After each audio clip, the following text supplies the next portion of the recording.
fascinated with how space dictates behavior. I'm fascinated with how space shapes us as humans. And so I was wondering if you all, one or two or all of you, could describe what it is, what about Vanier is welcoming. You've described it as welcoming. I wondered if you could describe it to me in words in terms of space and what things are in place that make it a welcoming space for you. Well, I think that some of the things that make Vanier welcoming, just to paint a picture, when you first walk into the building, you'll notice that the way it's not only is like the architecture just different compared to other schools, it is a very open space, but there's also the fact that the building is decorated with pieces and all sorts of pieces by students. The display cases are filled with different things that are going on around the school. There's a strong presence of the student council at our school, much like other schools, in unique ways. And there's artwork on the walls, regardless of whether it's considered like aesthetically pleasing art.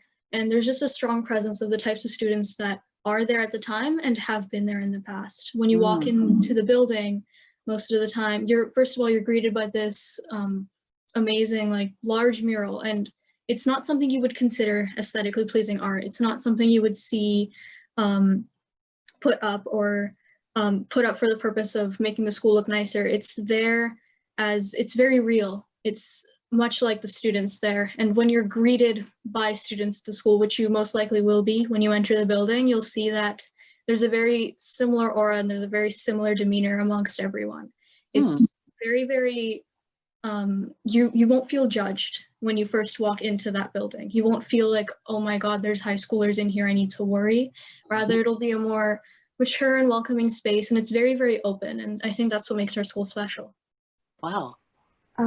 For me, it's kind of like, when I think about space, I don't think that the physical appearance is what makes it feel like a safe space. It's more the people and how they create the atmosphere around us.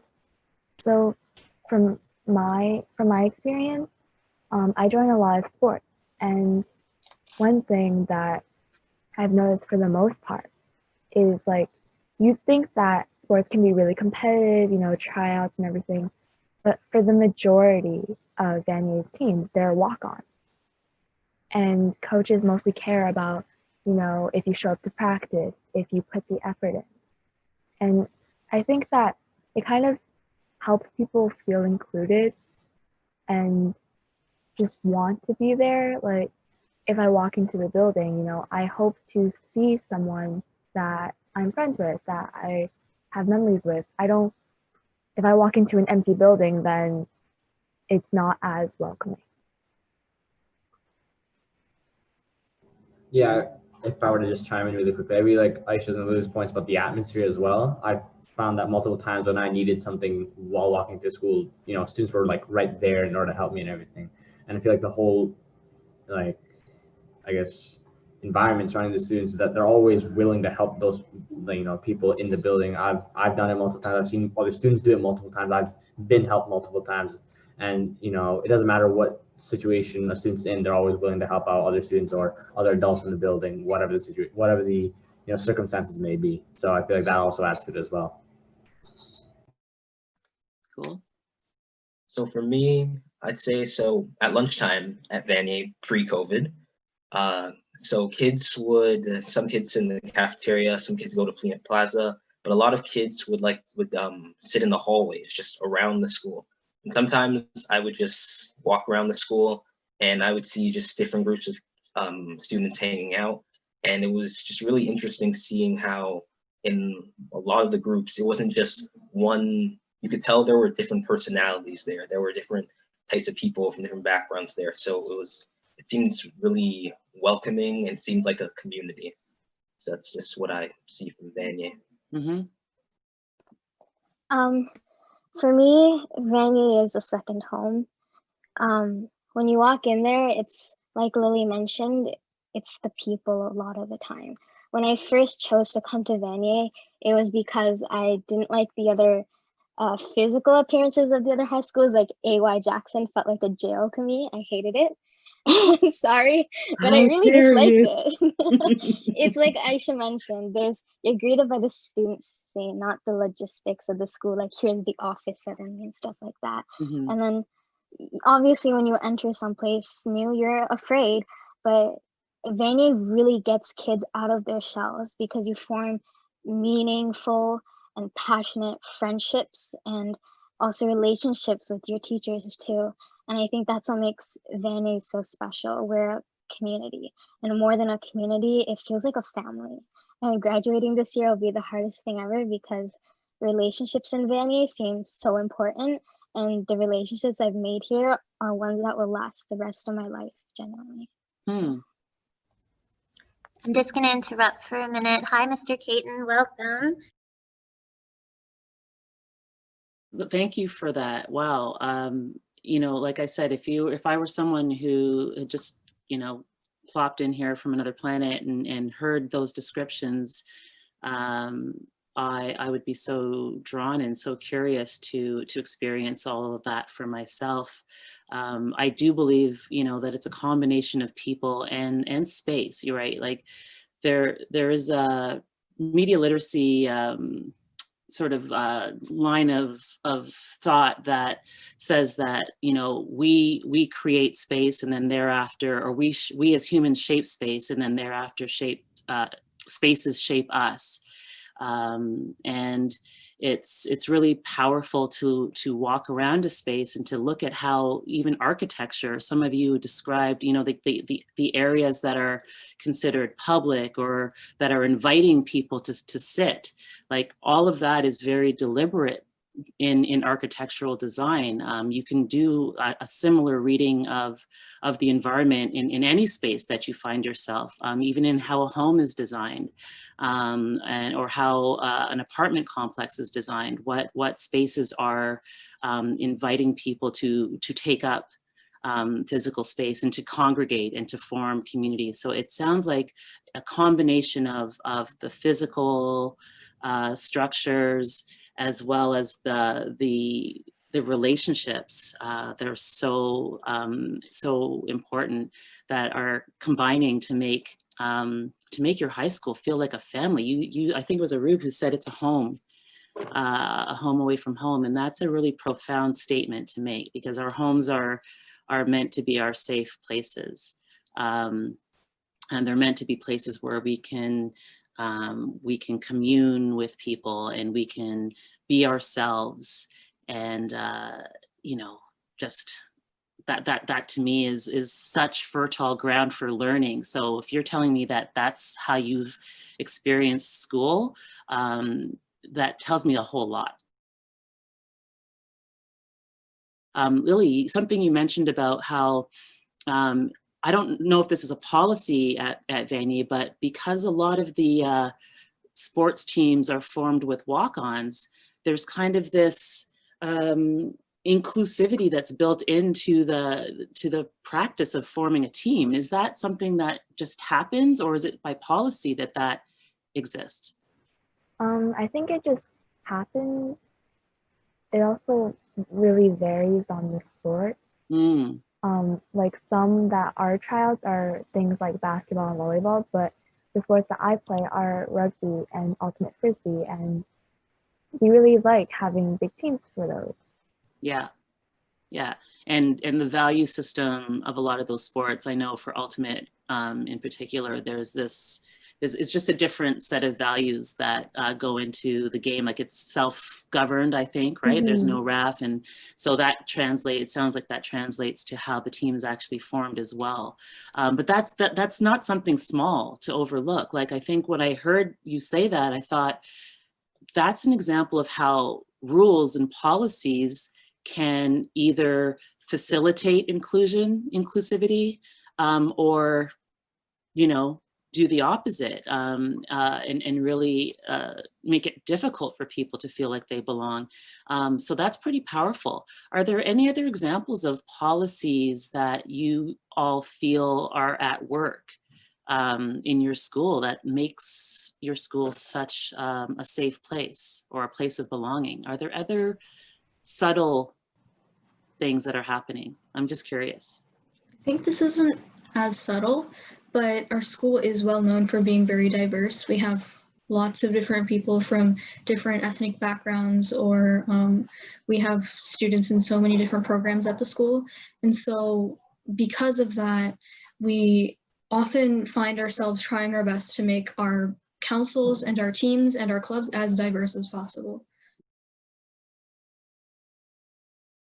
So how does it go wrong? Because I mean, your experience at Vanier is, there's no sort of like homogenous experience or monolithic experience of high school, right? We know, and I'm sure a lot of you know, because you're involved in human rights and you're involved in anti-oppression groups and that sort of thing. We know that this is not the experience of every kid in the TDSB.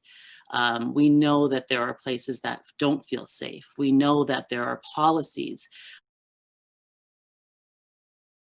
The concept of diversity. Often the concept of diversity is relative to where you are. And being new, and really I've only seen probably like 0.5% of the student population. I want to hear what you all think diversity means in the context of Vanier. Can I begin? To me, diversity in Vanier is very, for lack of a better word, welcoming. It's very comfortable, I think is the word I'm looking for. Back when COVID didn't exist, if you walk down the hallways to your next class, you would hear some people talking English, some speaking in Mandarin, another speaking in Urdu. Like, you're just hearing constant people just delving into their cultures in the smallest of ways, which is just talking in their native language. Vanier has always felt very comfortable with where they come from. And obviously, I feel like all communities have some stigmas and some barriers to break down, and I could identify those for Vanier. But for the most part, you don't have people talking in their native language and then hear slurs being thrown around. Like, it's just, people are just, for lack of a better word, vibing. They're doing their own thing, and everyone's happy with each other to let each other be who they want to be. I think another thing that contributes to that is support systems, because each diverse group, they can find their people, they can find kind of mini diasporas in the school itself. And so by finding these spaces where they feel welcomed by people who come from the places where they came from, it becomes much easier for them to integrate and celebrate where they come from. To add to that, I think that there's also a bunch of different interests and different clubs and things for people to find community in that might not be, about their culture. For example, there's the athletic community, and then there's people who like dance who join Vibe. There's also other clubs. For example, Aisha's and Ruth's Wave that centers around mental health. There's just there are a lot of different spaces for people to pursue their passions in. Of course, with the first quad ending and with high school, we were having some discussions about identity, and that was a very present theme in the course. And one of the things that I asked was, how can we create environments where everyone feels safe and everyone feels safe to contribute their opinion? Where essentially an environment where everybody feels that their opinion is valued and they are unapologetic about it, in the same way that people are unapologetic about where they come from at Vanier. Suggesting the idea of when it comes to the classroom, as often we hear more dominant voices and bigger personalities speaking in those situations. However, there are some very important stories that need to be told that often go untold, either because of the environment that we've created, or they don't feel as though it's important to be shared or safe enough. So how can we create spaces where this is more encouraged and everyone's voice is heard, or they're more willing to share it? Yeah, that's a question that larger communities and like society at large is asking. For me, in the film industry in particular, there's a real need for, you know, and it's often expressed as marginalized stories, you know, stories that are, you know, not of marginalized people, but of stories that have been pushed to the margins. I think, you know, that's always been really important for me to make that distinction, that, you know, it's not the people who are marginalized, but it's the stories that have been by, you know, by the dominant culture, for lack of a better way of explaining, that has pushed these voices and these stories to the margins. Arundhati Roy, one of the best, let me find her quote. I used to have it on my desktop, but she has this great quote about voices not being silenced. But yeah, here, this, I don't know if you're all familiar with Arundhati Roy. She wrote The God of Small Things. There's really no such thing as the voiceless. There are only the deliberately silenced or the preferably unheard. And I had that as a screensaver for a while. It's a powerful thing for me to remember. I also had a question about that term diversity. I want to play like devil's advocate or whatever and throw this out there, because there are a number of people who I know who have a real problem with that word diversity. One of my favorite, you'll hear me quote her all the time, Ava DuVernay, one of my favorite filmmaker icons, has said that, you know, for her, the word diversity is, it's devoid of emotion. She says, she calls it medicinal. She calls it, it's kind of like one of these words that is, it's become maybe too academic, or it's been emptied of its soul, maybe because of its overuse. I think that happens to a lot of words that we tend to overuse, like love, for instance. So she doesn't like to use it. She'd rather use, and it's a word that's it's come up already, this sense of belonging or inclusivity. How do you all feel? I mean, the other reason why diverse tends to not, or why more people are moving away from it, is because it presupposes a standard, like a status quo from which we have to divert. Do you know what I mean? Like there's this, almost like we've agreed that this is the default, and everything else is being seen in relation to this thing. So we're diverse from what? It's almost like this suggested from what every single time you say I'm diverse or that's diverse. Norm. Right. So I wanted to know how you all felt about that term. And I mean, I guess, you know, we've talked about inclusivity and belonging. The word belonging for me gets right at the heart of what it is we all want, right? And like Aisha's saying, for voices, for people to feel valued and comfortable speaking, that can't happen without a sense of belonging, without a sense of safety, without a sense of home. I agree, Laurie, completely with the idea of diverse saying diverge from what. I also dislike that word a lot. I haven't used it in so long, I realize. And belonging, I think, is a great way to put it, because then there's this sense that we're all meant to belong right from the start. There is no standard. The standard is that we all are here and belong.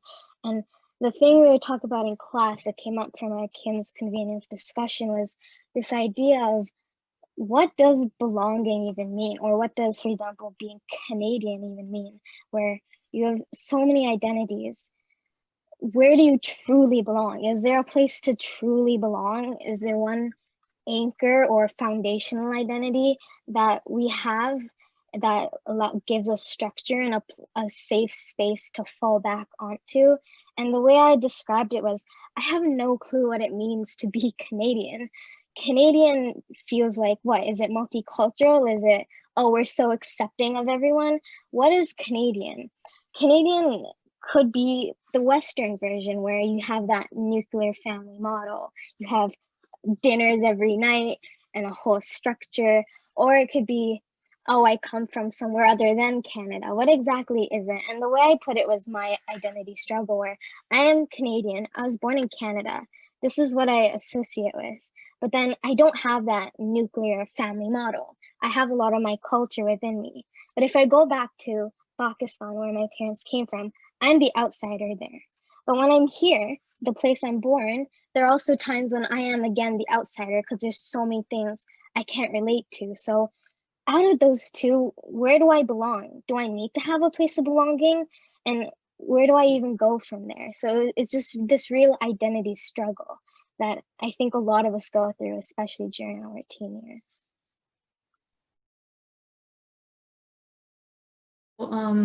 Earlier I was talking about essentially how when we're raised by these families and we come from struggle and we come from strife and we come from places where our parents have to give up so much just for us to be able to live a comfortable life. And I know you, Ms. Townsend, also shared this with us in our previous meeting.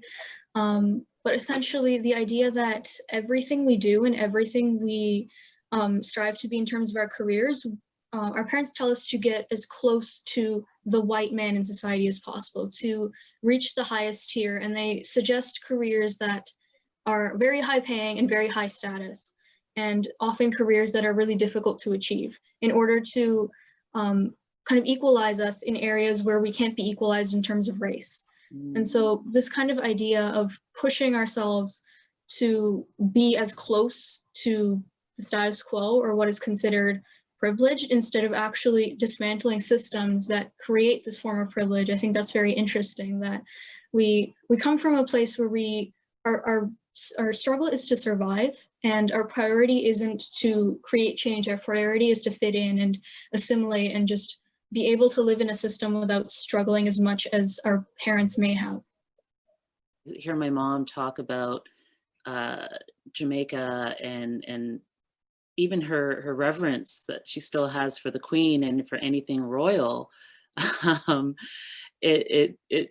It's hard. It's hard to say to my 84-year-old mom, like, you realize they're colonists, right? Like, it's hard for me to, and that's not, that's not my goal. You know, it's not, my goal is not to just change her paradigm, but I have to recognize that that's the woman who's raised me. And like a lot of immigrant kids, children of immigrant parents, you know, they're operating with that framework. Like how realistic would it have been for my mom growing up in Jamaica in the 40s and 50s to have conceived of dismantling this system that was holding up this island, you know, before Jamaica even got its independence? Like how could I have expected her to grow up with any other kind of paradigm other than the one she has right now? But you're right, it does create this really, this rift between us, the children of immigrant parents, and, you know, between our parents, and it really is a struggle to communicate across that rift when our parents have this framework, this mindset that you know, this is the way to succeed, this is the way to assure your safety, this is the way to survive. When you're talking about dismantling these very systems, at their core, they're problematic, and we've seen, you know, we can look at any system. Start with policing, we can start with education, the very system that we're all sitting in right now, and look at the ways in which it's been structured to maintain the status quo. And what it really needs is an overhaul, right? So with your original question, Ms. Townshend, about how the word diversity, it sort of sounds like diverging from what? So when I was first off, I guess when it comes to diverging, I guess it's kind of seen as just diverging from a sort of white male, I guess. Because when I was doing some research a bit about intersectionality, I was learning about the sort of viewpoints of people who are, I guess, for and against it. And those who are against it sort of see it as being that they who are at the top are going to end up losing power to those who've been at the bottom. And that's not well. But then there's this other point of view that isn't really spoken of, which is that the people at the bottom want to sort of reach up to the top to sort of attain the power that the people at the top once had.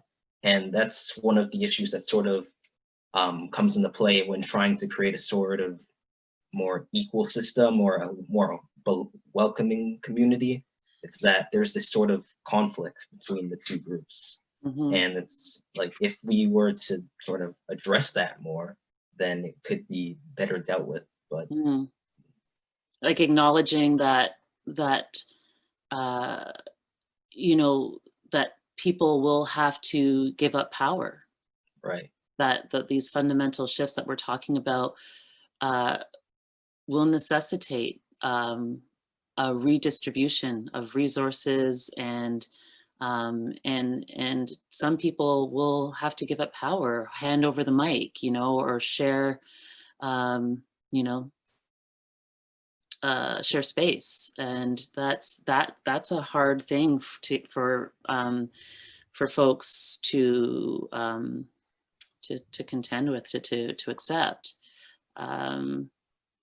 There's that comment, that question again. I only have my experience to pull from, but you know, when the black squares were being shared on social media a few months ago, kind of forgetting now how that even came about, but you remember the moment, right?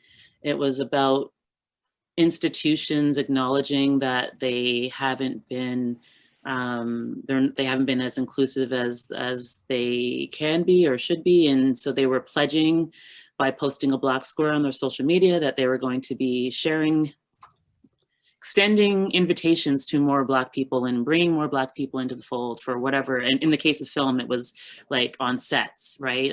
Having more Black people in key roles.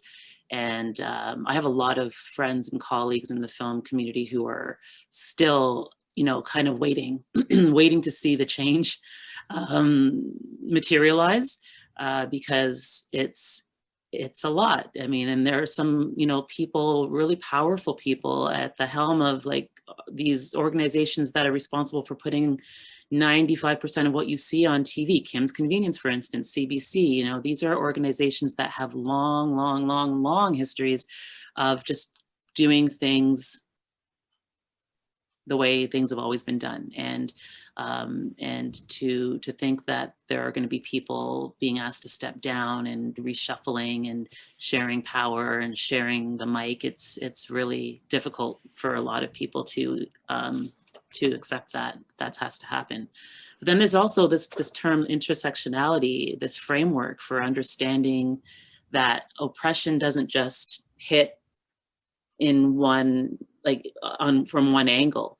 You know, all of us sitting here have intersecting identities, and the idea that Kimberly Crenshaw, who coined the term intersectionality, came up with was, you know, oppression also hits at, like, you're sitting at an intersection in terms of your identities.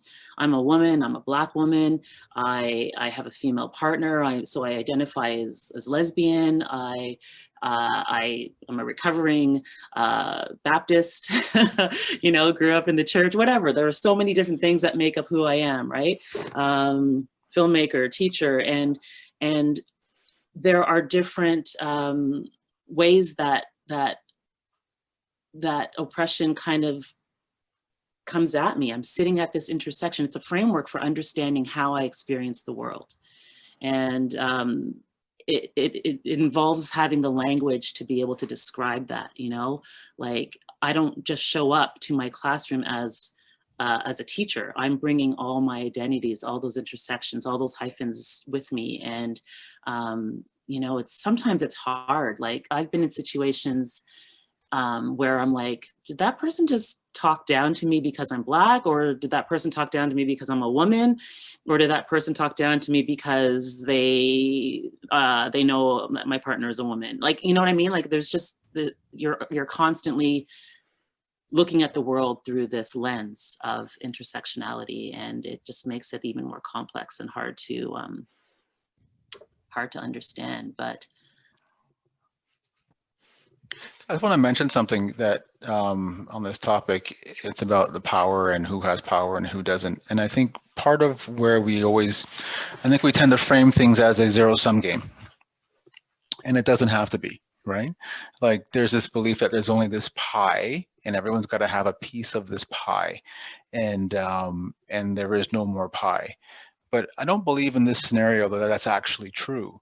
You know, if we're talking about power and economics and money, what you're going to hear from capitalists a lot is that there's unlimited opportunity to make money, right?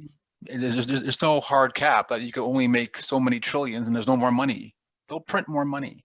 And so I think this idea of power as well, that those that are in power have to keep it because, you know, if you give some to somebody else, then that's it. There's no more to be had.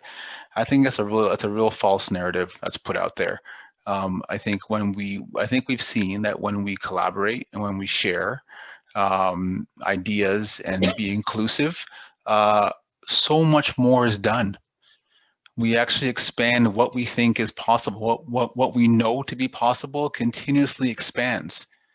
And I think, you know, I would hope that as students, you would be able to be in a situation where as you connect with your peers and you connect with teachers, and we look at what we can do at the great things that happen at Vanier and what we could do to make sure everyone else who may not have as strong a voice as you may recognize, you know, contributes, that doesn't take away anyone's power. It actually opens up the envelope for what we can do at Vanier. So, you know, I do challenge you to, again, this comes back to some critical consciousness pieces, as you were just mentioning, Laurie, about, you know, what kind of language that we use and understanding. Are we able to use these terms in a way that supports the important work we want to do? I think some of those terms are going to, you know, are like understanding the zero-sum game, right? It's part of the language that oppression or oppressors use to maintain a structure.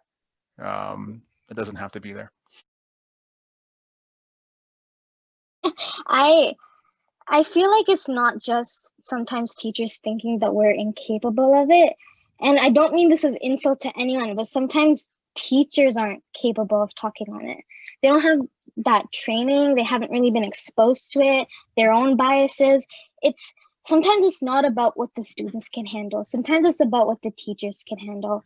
I just think that it's not just about what the students can handle, but if you want to teach something properly in a class, you need the right people for it too. And it really bothered me because in that class, no one was really felt safe to express their opinions. And as Aisha's mentioned before about the class, everyone felt like they were tiptoeing around each other. And there was a lot of confirmation bias too, where you would hear from people, for the lack of a better word, people on the more leftist side. People who were more rightist, you could tell because they were quiet and sometimes they would hesitate to talk and they didn't want to be like discriminated against or told why they were wrong. And that's, I think, a really important part about safe space too. Talking about these kind of subjects in education in a classroom, that classroom has to be safe so everyone can talk. And when I say everyone, I don't just mean people who we consider we want to hear from and are acceptable and people who include everyone. I mean people who also have the opposite opinions, because there's no way we're going to be able to break down those stigmas and barriers if the people who implement those or believe in those stigmas and barriers are not openly able to talk. We need healthy conversation. And I feel like in school, if there's one thing I could add, it's healthy conversation, because I feel like we miss out on it a lot. It can be about students. Some of us may not be as mature as others, but I think more of it lies within, like Arup said earlier, creating these spaces where everyone can speak. And I think that in order to actually create these spaces, we need examples. And I think that teachers, they're great. They're honestly great examples. Like, they do so much for the school and they work to actually set the example they want their students to achieve. And by actually setting that example, it doesn't have to get personal. Rather, they could set up hypothetical situations and have students work off of those hypothetical situations. For example, let's say this student is discriminating against this other student because of their gender, their class, and their race. maybe they could set it up as which one do you value more? And so that allows for conversation to occur. And should the conversation start to become more political, it can be directed back and forth, and we can avoid kind of that choppy conversation where some students are quiet and some students are louder because they feel that their opinions may or may not be accepted. Thing is that if we're going to talk about these in safe education spaces, or like Mr. Caden's mentioned, brave spaces, it can't be something that's lectured to kids. Like belonging is something that can be taught. And I felt like that class also had that kind of aspect to it where we were being taught, we were being educated, like these are the things that exist. When we know those things exist, we experience them. There was like, this conversation is great because we get to talk about ourselves and how we've experienced things and really make the conversation real. Like, this is real life and actually connect it to real life. That it felt a lot we were being taught what belonging, diversity, inclusion, exclusion is, instead of being able to talk about it on a real life basis. And that also really frustrated me because I don't think that really helped anyone develop a voice, help develop their sense of belonging, and really got down to the bottom of the real issues.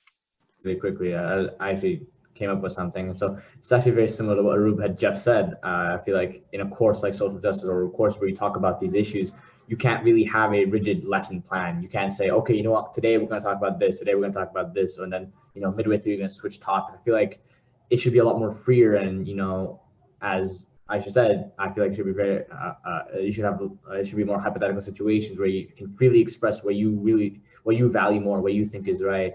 And I feel like, as Arup said, it's something that is taught to us. I feel like teachers shouldn't be teaching it to us. It should more, I feel as though it's like a free discussion. They shouldn't be talking to us. They should be talking with us, in my opinion. And I feel like that's the key thing that teachers need in order to actually be successful in a course of social justice and have those healthy discussions. And as Mr.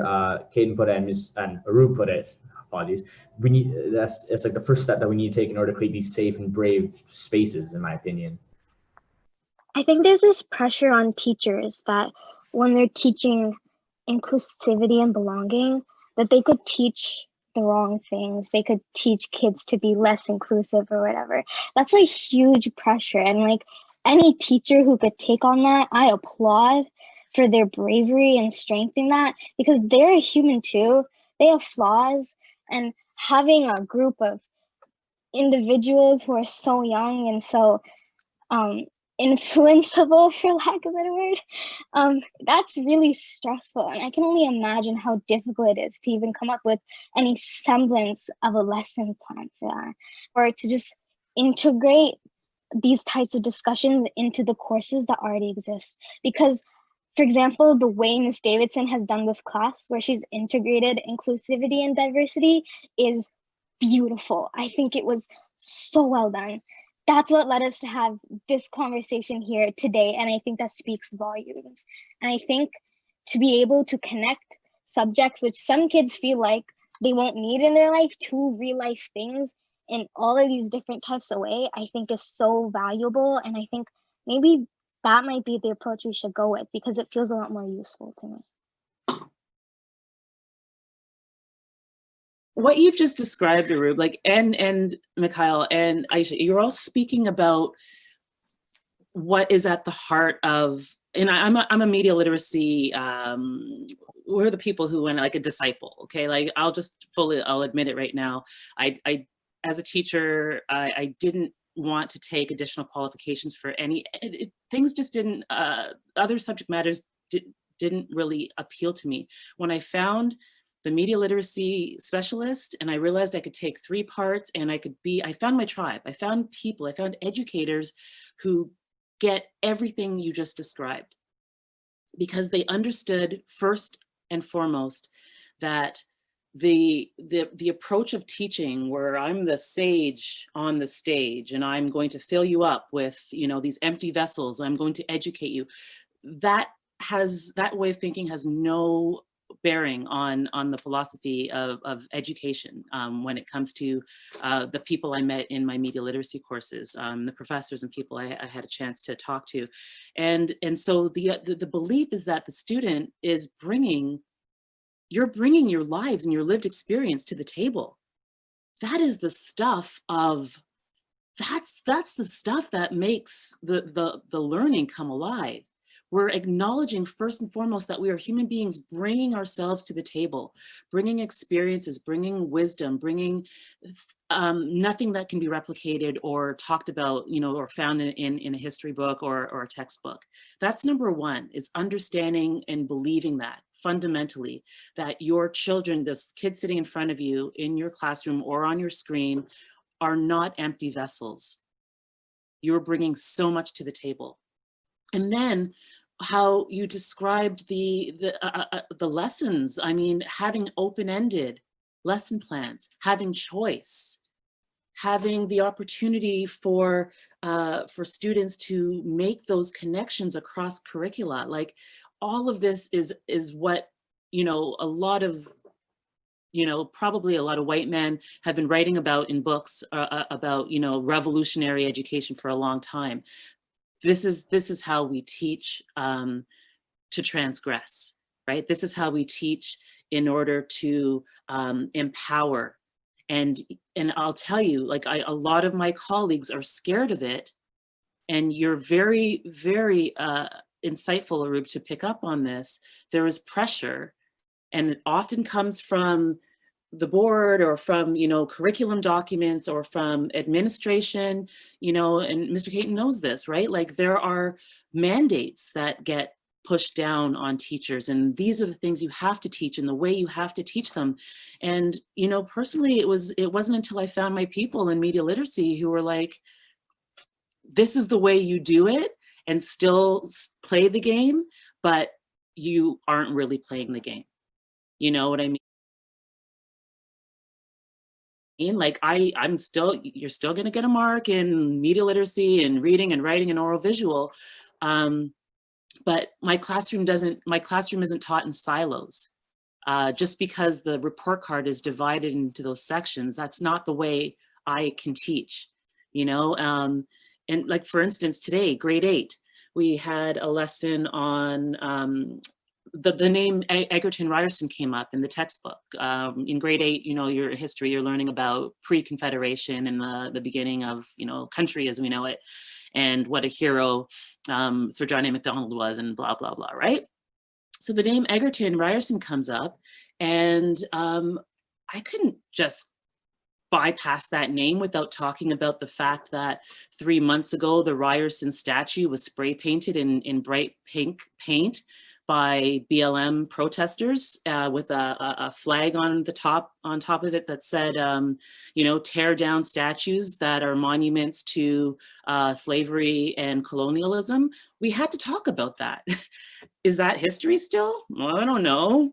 Is it art? We talked about pink and paint, and like, that's the thing. Like, I have to get creative with that, but that's not, I know I have a lot of colleagues who wouldn't be comfortable with that, who wouldn't be comfortable going into those hot button topics and discussing, how difficult it was. I knew the girl who was arrested for that vandalism, that act of vandalism. She's a colleague of my brother's, and I talked to my students today about how difficult that was. And did you agree? Was that the way to make your point? There are grade 8s, 13-year-olds, 12-year-olds who are having this conversation. And one girl said, as we were talking about, whether or not you could have reconciliation without truth. And this is out of the mouth of a 12-year-old. You can't have reconciliation or healing without truth, because if both parties don't acknowledge that something happened, then there's no trust that there can be healing. She gets it. She's 12. And I would have missed that opportunity to have that conversation if I shied away from talking about, tearing down statues of Ryerson or spray painting statues of Egerton Ryerson. So you have to be, there's a certain amount of courage that's required. There has to be, I've always felt supported by my administration. I've always felt supported. And I've been very lucky in that way. And when I don't know, I've been comfortable asking for help and for backup and for bringing in people from the community, just like Ms. Davidson has done here. So those are all strategies that I believe in any learning environment that is going to consider itself,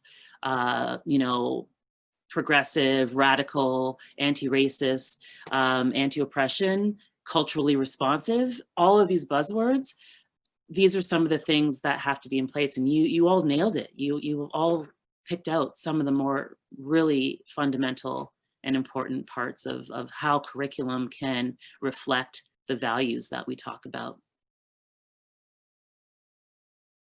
And actually, I have a question for you, Ms. Townshend, while we're on this topic. Sure. How, because of your multi-hyphen identity, how would you kind of, not necessarily juggle, but for lack of a better word, juggle the idea of presenting belonging and identity and ensuring that the audience that you are trying to convey actually feels seen and in the most accurate way possible? You do have that power as a filmmaker, and so how do you use that to your fullest ability?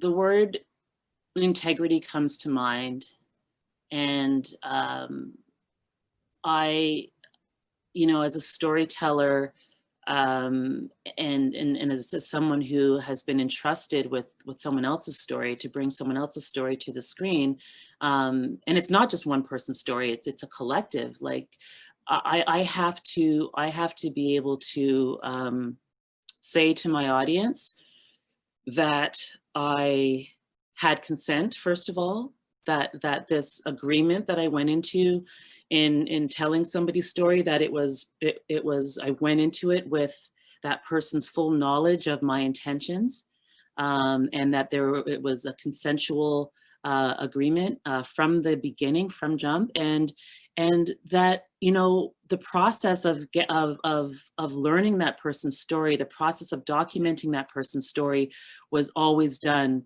in a very transparent way, and in a way that never trampled over that person's rights, or and just like being clear about the process. Like with documentary, Stacey Ann is someone who I'm following in this documentary on mothering, and she'll see parts, excerpts, rushes, scenes, and if there's ever something that she's not comfortable with, I will, like, it's a agreement, like I will take that out. I'm not going to, I would never put something out there that she wasn't comfortable with, right? Especially considering we're going into territory that's so personal and involves her daughter and her mom.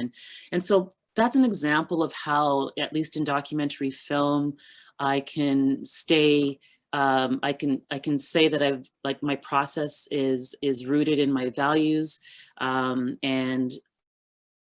and I'm doing it with integrity. And so when it comes time for sharing that with a broader audience, I suspect there will be questions. In fact, when I first started down this road of looking at mother activists, I had someone from the BLM community who is also an educator, who identifies as trans,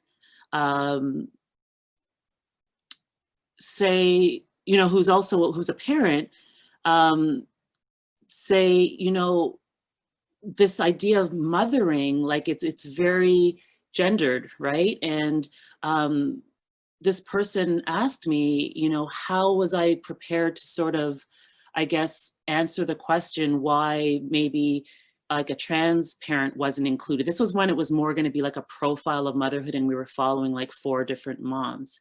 And this person called me out on that and said, like, have you thought about this and how the community will respond to this particular telling or this particular framing of motherhood? So those are the difficult conversations that I'm prepared to have, and that I know I must have in order to make sure that I'm doing this with integrity, and that I'm listening, and yeah, I don't know if that was an answer to your question, but that's what I'm feeling in terms of a response.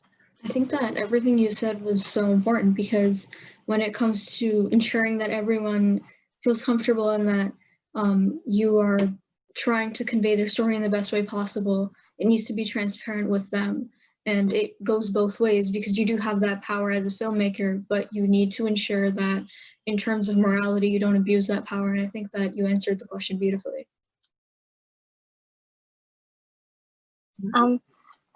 Bringing it back to the student body, I just want, because I'm sure none of you can answer this question, but I just want us to think about, not just on a greater scale about belonging and identity, but the ways we express it ourselves in our everyday lives, and to make ourselves feel more comfortable. Because if I were to put a label on it, I would say that last year began my official dedication to exploring myself. And it's so overwhelming, these topics. So I just want to remind everyone to look inside yourselves for a little bit and see how you can express yourselves in the best way possible. I mean, the smallest example I could give is to step into more of my identity, of my femininity, is to wear earrings more often. It could be something as little as that. But please don't let yourself get lost in all of these hard and difficult conversations, questioning where you come from and who you are and where you belong. And to make sure you always have something stable to grasp on, because these topics are really hard. I just have something quick I want to say. So tying in what Arup said, I think like one of the first steps to just becoming more comfortable with yourself, just it's the world around you, is to first become uncomfortable. Like remember when we had our class, Ms. Davidson provided us the amazing opportunity to talk with Mr. Lawrence Hill. And something he said was that as his role as a writer is to, I forget the first part of the quote, but he said to afflict the comfortable. And I can say that in our English class, there were times when I would feel uncomfortable, but I would still try to speak and explain my opinion. And that was really important for me to be able to gain a better understanding of what the issue we're talking about, or gain a better understanding of myself. So I feel like just to first become comfortable with yourself, you have to become comfortable with being uncomfortable. The secret and the magic lies in finding a balance between that internal embrace and that internal compassion that you have to direct toward yourself, and that kick in the butt that you have to give yourself every now and then to do something scared.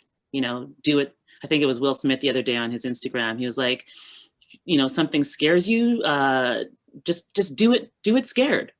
And I think like a parent, you would attempt to find a balance in there's a time and a place to do something scared, and there's a time and a place to pull back and to retreat and to just hold yourself, and to feel safe and to surround yourself with all the markings of safety. So what wise and beautiful and needed advice that I still need to hear that and be reminded of that in my life. And I don't suspect I'll ever stop needing that reminder. So thank you both for that. It's amazing. On my grid right now, I have Josiah to my left, and I have Arup to my right, and then I'm in the middle. So we formed this triad. Thank you for meeting with us and actually coming to speak to us. Usually with creators, we often hear them speaking to us, and that is what happened in the first session. But I think just to see educators and adults and people who hold little to a large amount of authority, willing to hear the voices of those who they hold authority over, I think that's so important. And it's always, as it should be the norm, it's just so important. I think, thank you for that. Say thank you for giving us the opportunity to speak and allow our voices to shine. I think this year is incredible. I think for all of us, I can say, where this is the first time we've been so included in talks about our own futures, and it's just incredible to see. So I just want to say thank you for the opportunity.